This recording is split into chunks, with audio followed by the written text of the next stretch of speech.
It deletes language inadvertently left in AB 266 that required local jurisdictions to develop regulations for the cultivation of medical marijuana by March 1st of this year. AB 21 removes this deadline to give cities and counties more time to work on measures regulating medical marijuana. This bill contains an urgency clause, so delete the March 1st date from law immediately after the governor signs it. This way, cities and counties don't have to pass placeholder bans restricting access to patients and primary caregivers. Secondly, Mr. President, this bill also contains important compromise language that protects the rights of patients and primary caregivers as well as preserves local control. This compromise was crucial to all of us who helped create the original bill, and I want to thank the many individuals and groups that worked tirelessly to ensure this important correction was worked out in a timely and collaborative way, including yourself, Mr. President. AB 21 represents the true intention of the original legislation, and I'm grateful for all the work that went in, and I respectfully ask for an aye vote. Members, debate or discussion on this item? Debate or discussion. Senator Nielsen.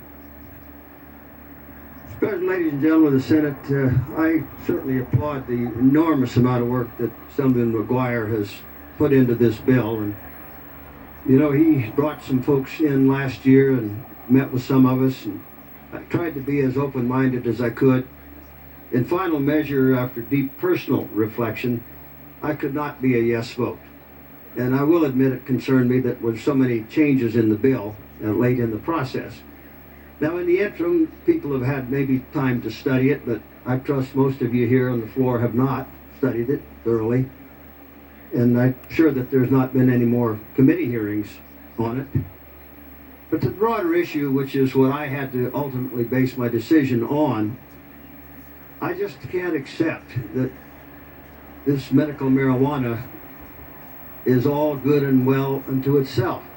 And that will be the end. So all we need to do is set up a mechanism within our communities to deal with it, to regulate it, if you will, because it will not end there.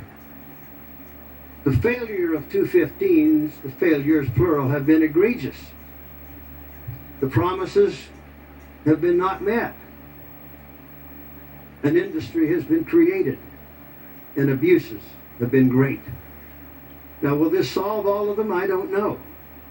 And as a farmer, it's hard for me to legitimize medical marijuana by making it a bona fide agricultural endeavor. I can't get myself there.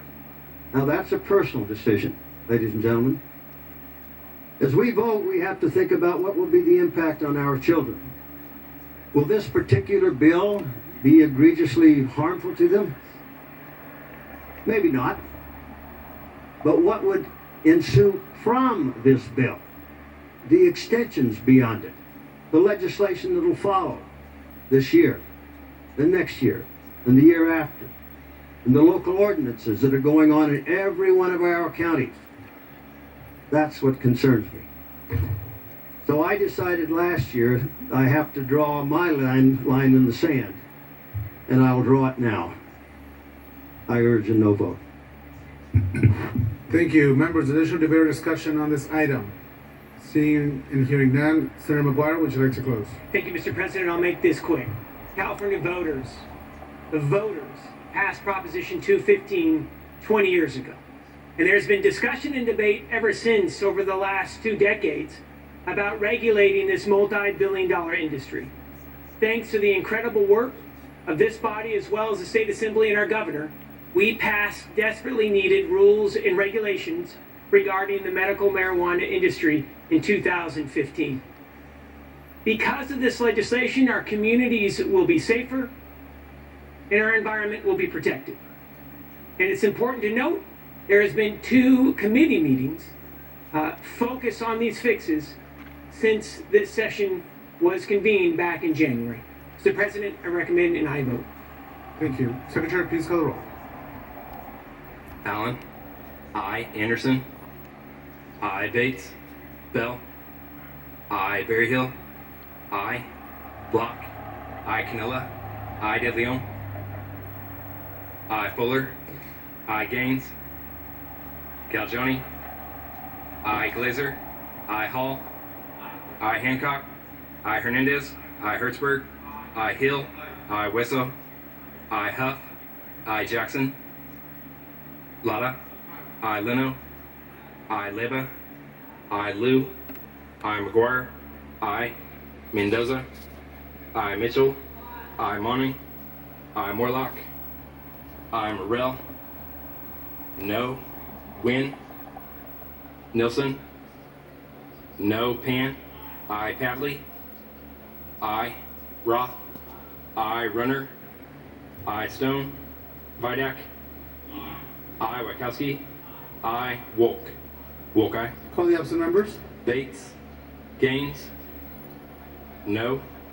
Jackson, I. Wynn, I. Stone. Ayes 35, noes 3 on the urgency. Ayes 35, noes 3 on the measure. The measure passes. Members, we're moving on to the consent calendar. That's file item 65. File item 65.